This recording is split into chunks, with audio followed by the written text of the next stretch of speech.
بسم الله الرحمن الرحيم إذا زلزلت الأرض زلزالها وأخرجت الأرض أثقالها وقال الإنسان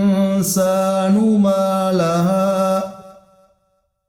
يومئذ تحدث أخبارها